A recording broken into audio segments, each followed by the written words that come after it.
I think it has to be fought. And people have asked me, when you went on Meet the Press, everybody knew you were going to make an endorsement, and everybody was pretty sure it was going to be Barack Obama. That wasn't hard to figure out. But they were a little surprised that I went further and took on my own party, because I was frankly, I can't use infantry language in an audience like this, but I was getting annoyed. I was getting annoyed by people on the right in the Republican Party using his name in a way that suggested there was something wrong. Barack Hussein Obama. What they were saying is, he's maybe a Muslim. And then you had all the bloggers coming out saying he really is a Muslim, he went to a madrasa, he's been trained in terrorism. Then they linked that with Bill Ayers, the guy who was a weatherman some 30 years ago and has a casual relationship to Obama. And I saw in some of the rallies that were being held by Governor Palin and Senator McCain, a nastiness among some of the people in those rallies that was troubling. And you may remember the woman in the red suit who shouted at McCain one day from about 3 feet away, "He's an Arab." And he responded, "No," and he got out of the question.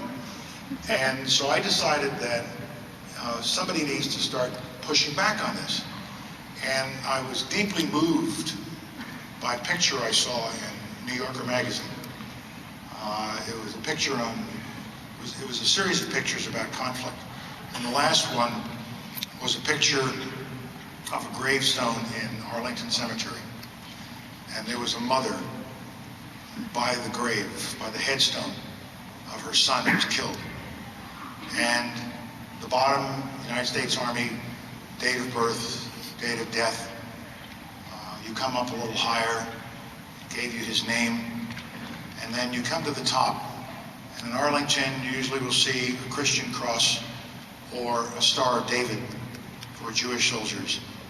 But here, it was the Muslim symbol.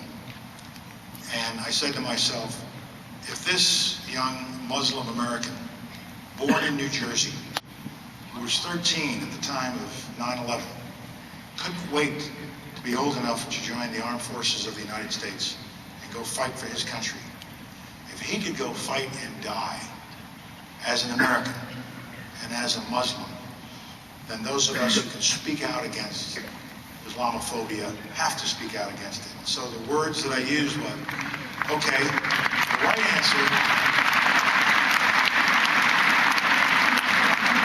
when they say Barack Obama is a Muslim, the correct answer is he's not a Muslim. He's been a Christian his whole life. But the right answer is, so what? In America, it doesn't make any difference.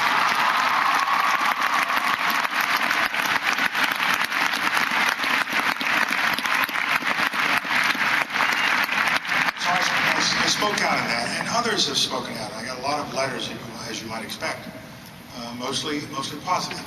And frankly, you didn't hear much about that afterwards, because it was seldom in my life have I been able to give an answer or put out a statement that is irrefutable.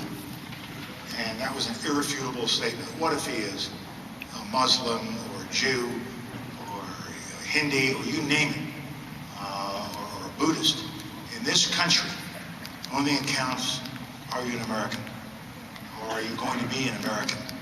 And we should wipe out these kinds of distinctions that are intended to stigmatize somebody. That's not the American way. Thank you very much.